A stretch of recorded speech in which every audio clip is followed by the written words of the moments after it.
주님께서 여러분과 함께 루카가 전한 거룩한 복음입니다. 11장 29절에서 32절까지의 말씀입니다. 그때 군중이 점점 더 모여들자 예수님께서 말씀하기 시작하셨다. 이 세대는 악한 세대다. 이 세대가 표징을 요구하지만 요나 예언자의 표징 밖에는 어떠한 표징도 받지 못할 것이다. 요나가 니네베 사람들에게 표징이 된 것처럼 사람의 아들도 이 세대 사람들에게 그러할 것이다. 심판 때에 남방 여왕이 이 세대 사람들과 함께 되살아나 이 세대 사람들을 단죄할 것이다. 그 여왕이 솔로몬의 지혜를 들으려고 땅끝에 쏘았기 때문이다. 그러나 보라, 솔로몬보다 더 큰 이가 여기에 있다.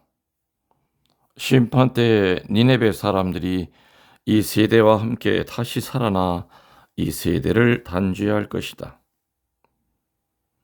그들이 요나의 설교를 듣고 회개하였기 때문이다. 그러나 보라, 요나보다 더 큰 이가 여기에 있다. 주님의 말씀입니다. 전미수님, 주님의 이름으로 평화를 빕니다. 한 주의 첫날, 연중 28주 월요일은 루카복음 11장으로 시작이 됩니다. 예수님께서 오늘 하신 첫 마디가 뭡니까? 이 세대가 왜 이렇게도 악할까?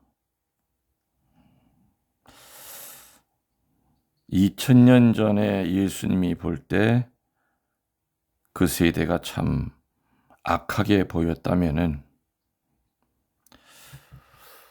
그러면은 예수님이 지금 이 시대에 나타나서 뭐라고 그러실까요?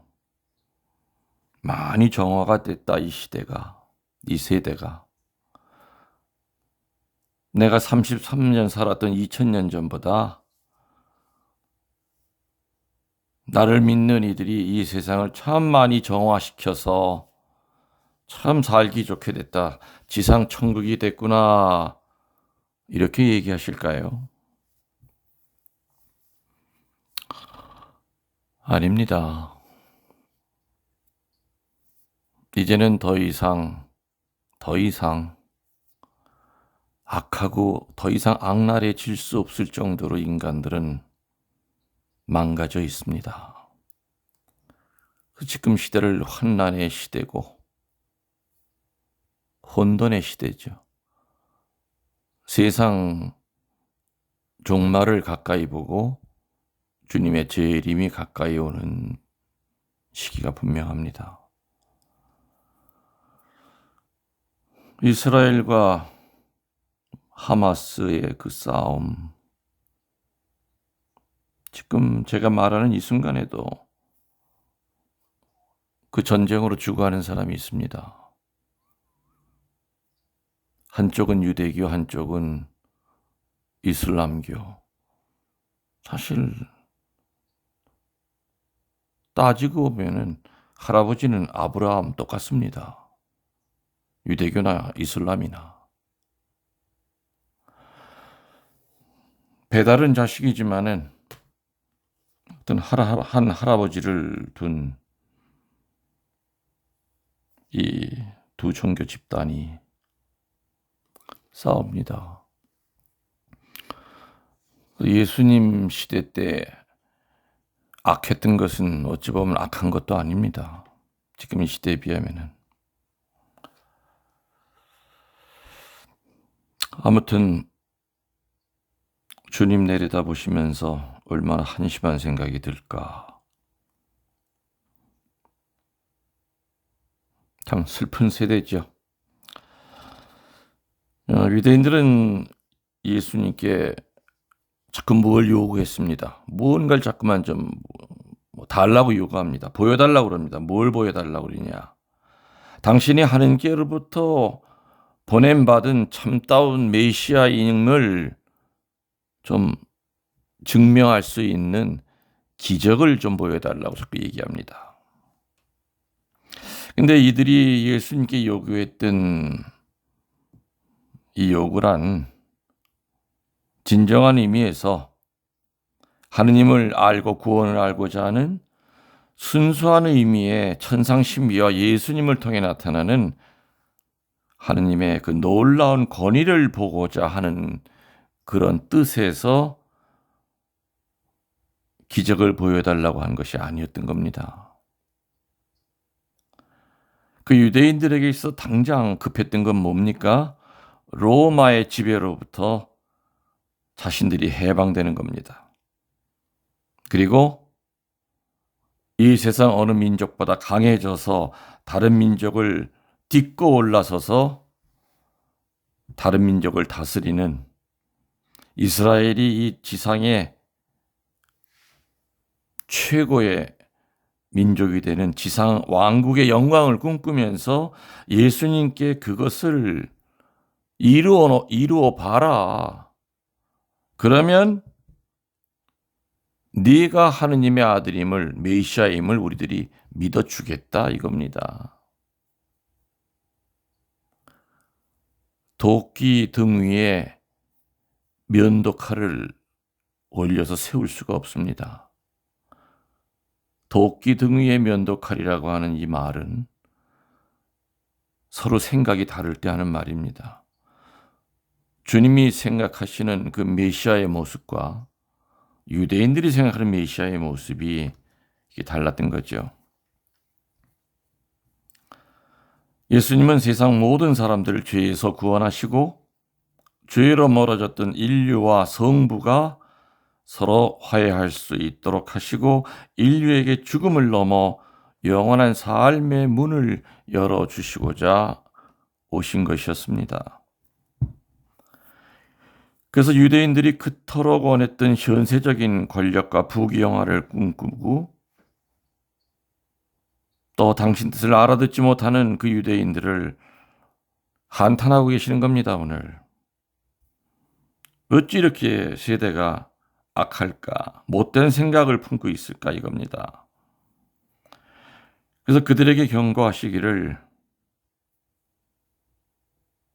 너희들의 조상들이 이미 역사 속에서 체험한 바 있는 요나 예언자와 솔로몬의 왕의 경우를 회상하라 하고 얘기합니다. 그러면서 시대의 징표에 나타나는 하느님의 뜻을 깨닫고 영신적으로 영적으로 눈을 떠서 제발 깨달으라 하고 이렇게 호소하고 계십니다. 오늘 예수님이 유대인들에게 조상들의 그 역사에 있었던 이야기를 두 가지를 들어서 예화를 들어주시죠. 요나입니다. 첫 번째는. 두 번째는 솔로몬 왕의 얘기하죠. 타락했던 니느웨가 하느님의 뜻을 멀리하고 엉망진창으로 살았을 때 요나 예언자가 고레 뱃속에서 나와서 뭐라 그럽니까? 3일 후에 니느웨는 망하리라 하고 경고하자 그들은 놀랍게도 그 예언자의 말에 귀를 기울여 회개합니다. 그래서 하느님께서는 내리시고자 하시던 재앙을 거뒀다는 얘기가 나옵니다. 참 그것도 신기하지요. 그렇게 죄악 속에 빠져 있던 사람이 생전 듣도 보지도 못한 인간이 하나 나타나서 이 니느웨가 3일 후에 망하리라고 하는 그 말을 듣고 모든 백성들이 회개했다고 하는 얘기는 참 믿기지 않을 정도로 신기한 얘기입니다. 아무튼 그래서 니느웨에게 내리려 했던 재앙을 거두었다. 소돔과 고모라에는 의로운 사람 몇이 없었기 때문에 불의 심판을 받은 거와는 반대로 니느웨는 요나 예언자의 그 단 한마디, 회개치 않으면 너희들은 3일 후에 망하리라는 그 말을 들었다는 겁니다. 두 번째로 예를 들었던 사람이 솔로몬 왕이었죠. 솔로몬 왕이 하느님의 지혜를 가지고 백성들을 다스릴 때 저 아프리카에 있는 그 시바의 여왕은 멀리서 이 솔로몬의 지혜를 듣고자 예물을 가지고 찾아왔다고 나옵니다. 그렇지만 솔로몬보다 더한 지혜, 요나보다도 더 진정한 하느님의 표징을 예수님은 분명히 당시 유대인들에게도 수없이 베풀었죠. 어느 시대, 어느 세대, 어느 백성에게도 베풀어지지 않았던 특전을 베풀었었는데도 유대인들은 마음을 하느님께 돌리지 않고 하느님의 소리를 들을 줄 몰랐던 겁니다. 여러분들은 어떻게 생각하십니까? 여러분들에게 주님께서 정말 많은 특전을 베풀었는데도 여러분의 삶은 많이 바뀌었습니까? 하루하루 살아가는 것도 주님의 은총이요. 꽃동네에 들어가는 데 있는 얻어먹을 수 있는 힘만 있어도 주님의 은총이라고 했지만 그 표현 가지고는 약하죠.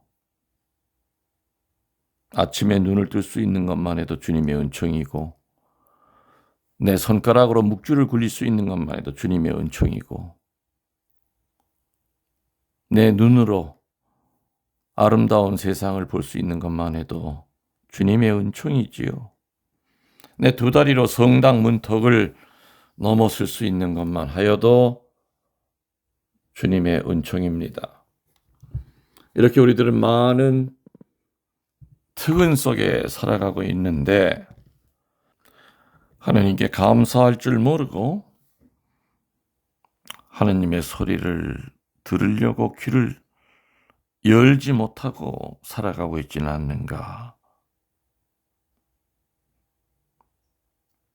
하나님께 감사는 립 서비스만의 하나님 감사합니다. Thank you God이 아닙니다. 감사는 표현해야 되죠. 열매로 나타내야 됩니다. 이웃 사랑으로 나타내야 됩니다.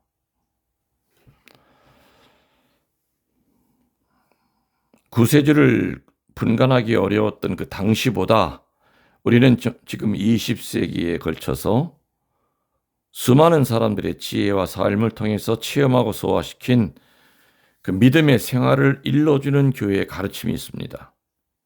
그리고 하느님의 말씀이 담겨져 있는 성서가 있고요. 또 잘 발달된 현대 학문과 기술 등을 통해서 우리는 하고자만 한다면 더더욱 하느님을 가까이 할 수 있고 의욕적인 믿음의 생활을 할 수 있지 않겠습니까? 이렇게 더 큰 특전이 주어져 있는데도 불구하고 우리들이 2000년 전 그 유대인들보다 잘 못 살고 있다면 더 큰 심판을 받게 된다는 예수님의 말씀을 우리 마음속에 깊이 새겨야 될 겁니다. 그래서 나태하기 쉬운 우리 자신에게 영적인 채찍질을 해야 될 겁니다. 또한 유대인들이 하느님을 알면서도 자신들의 현세적인 이익만을 위해 예수님께 기적을 요구하였듯이 우리 자신이 하느님을 부르면서도 자신의 구원과 영신적인 도움보다는 세상의 이익만을 찾음으로써 하느님의 뜻과는 거리가 먼 생활을 하고 있지는 않는지 우리 스스로 강하게 경계해야 될 것 같습니다. 여러분들 영혼의 영혼을 더하여 사랑합니다. 전능하신 천주 성부와 성자와 성령께서는 이 말씀을 듣는 모든 이들에게 강복하소서. 아멘.